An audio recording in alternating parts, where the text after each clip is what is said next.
ज्या विकास कामाचं मी भूमिपूजन केलं किंवा उद्घाटन केलं ते विकास काम तसंच्या तसं मला माझ्या मतदारसंघामध्ये करायचं आहे। हे आता मी तिसऱ्यांदा करणार आहे। कारण आता मी जे माने साहेबांच्या संकल्पनेतनं किंवा तुमच्या संकल्पनेतनं मिलिटरी संदर्भातलं एक उद्यान बघितलं।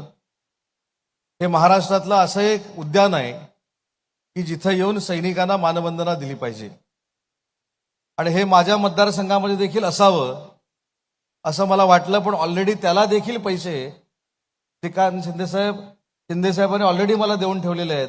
फक्त प्लान बनवायचा होता, तो आता प्लान मी तुमच्याकडनं घेऊन जाणार आहे आणि असंच्या असं उद्यान मी रत्नागिरीमध्ये उभं करणार आहे। सांगण्याचा हेतू हाच आहे साहेब। मी थोडं धाडसानं बोलतो। कदाचित श्रीकांत शिंदे साहेबांनी पहिली निवडणूक ही एकनाथ शिंदे साहेबांचे चिरंजीव म्हणून लढवली असेल, परंतु आजची सगळी विकासाची कामं बघितल्यानंतर साहेब तुम्हाला देखील अभिमान वाटला असेल की स्वकर्तृत्वावर माननीय श्रीकांत शिंदे साहेब कोणाकडनंही 15,000 कोटी रुपये आणू शकतात हे देशात तुम्ही सिद्ध करून दाखवलंय। ते म्हणून रेल्वेचे मी सांगतो ना आता, कारण मगाशी साहेब तुम्हाला याला थोडा उशीर होता म्हणून मी सगळ्या सहकाऱ्यांशी चर्चा करत होतो की श्रीकांत शिंदे साहेबांनी नक्की निधी किती आणलाय। MIDC कडनं घेतला, MSRDC कडनं घेतला, MMRDA कडनं घेतला, रेल्वेकडनं घेतला, म्हणजे महाराष्ट्र शासनातलं एकही खातं श्रीकांत शिंदे साहेबांनी शिल्लक ठेवलं नाही की ज्यांच्याकडनं निधी घेतला नाही। तुमच्याकडनं निधी घेतला, देवेंद्रजींकडनं घेतला आणि एवढंच नाही तर पंतप्रधान नरेंद्र मोदी साहेबांकडनं देखील निधी घेतला। हे देशातलं पहिलं उदाहरण असेल आणि म्हणून श्रीकांतजी तुमचं खरोखरच कौतुक केलं पाहिजे की तुमच्यासारखा सहकारी आम्हाला लाभला।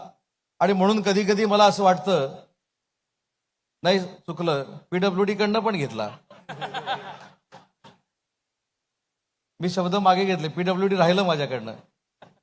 श्रीकांतजी कधी कधी असं वाटतं की तुमचा हा निधी आणण्याचा क्लास लोकप्रतिनिधींना दिला पाहिजे। तो आता तुम्ही दिलखुलासपणे द्याल की नाही मला माहित नाही, कारण सगळे पत्ते ओपन करायचे नसतात, पण 10-10, 15-15 हजार कोटीची साहेब कामं करणं हे खरोखरच कुतूहलाचं आहे आणि आश्चर्यकारक आहे।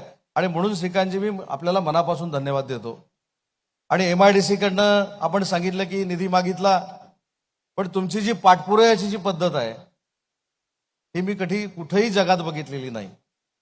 म्हणजे पहिलं साहेब ते निवेदन देतात आणि निवेदन दिल्यानंतर ते काम मंजूर होईपर्यंत नाही तर त्याची वर्क ऑर्डर होईपर्यंत पाठपुरावा करतात आणि वर्क ऑर्डर झाल्यानंतर ते काम 1 वर्षामध्ये पूर्ण करतात।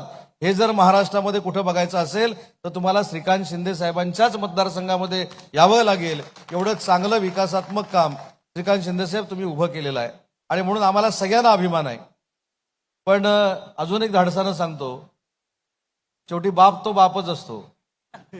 शिंदे साहेबांनी 2.5 वर्षात जे महाराष्ट्रामध्ये विकासाची कामं केलीत आमच्या मतदारसंघामध्ये देखील, ती देखील आम्ही आमच्या कारकिर्दीमध्ये कधीही बघितलेली नव्हती। तुम्ही तुमच्या स्किलवर, तुमच्या ताकदीवर ही विकास कामं आणलीत, परंतु महायुतीच्या प्रत्येक आमदाराला स्वतःच्या ताकदीवर राजकीय उभं करण्याचं काम जर 2.5 वर्षामध्ये कोणी केलं असेल तर ते देखील एकनाथ शिंदे साहेबांनी केलंय।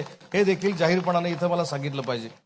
आणि माझ्या मतदारसंघामध्ये परवा एक जाता जाता फक्त किस्सा सांगतो साहेब। माझ्या मतदारसंघामध्ये आले होते आणि माझ्या मतदारसंघामध्ये आल्यानंतर आमचा बूथ प्रमुखांचा एक मेळावा होता। मी डॉक्टर साहेबांना सांगितलं की एक फक्त लोकार्पणाचा सोहळा आहे तेवढा आपण करूया। साहेब 5 मिनिटासाठी तिथं आले। मी त्या संपूर्ण देशातली पहिली आम्ही जी ऑटोमेटिव्ह वेस्टमधनं शिल्प केलेली आहेत पहिल्यांदा, त्याचा आम्ही लोकार्पण सोहळा केला। साहेबांनी मला विचारले पैसे कुठून आणले? म्हटलं साहेब घाईघाईत तुमची सही घेतली होती त्याच्यातनं पैसे मिळाले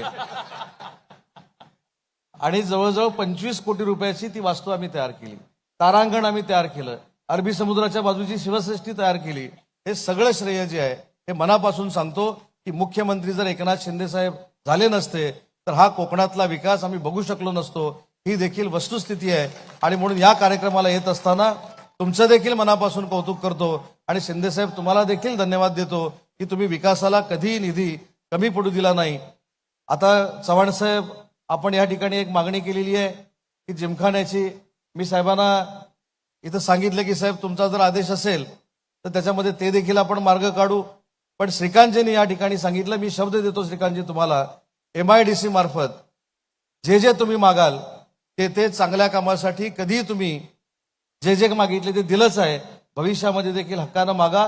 देण्याची जबाबदारी उद्योग मंत्री म्हणून माझी आहे. या परिसराला, उद्योग विभागाला कुठेही पैसे कमी पडणार नाहीत हा शब्द माननीय एकनाथ शिंदे साहेबांच्या समोर आणि प्रदेशाध्यक्ष भाजपचे रवींद्र चव्हाण साहेबांच्या समोर तुम्हाला देतो. मला या कार्यक्रमाला बोलवलं त्याबद्दल आपल्याला मनापासून धन्यवाद देतो आणि माझं मनोगत संपवतो. जय हिंद, जय महाराष्ट्र.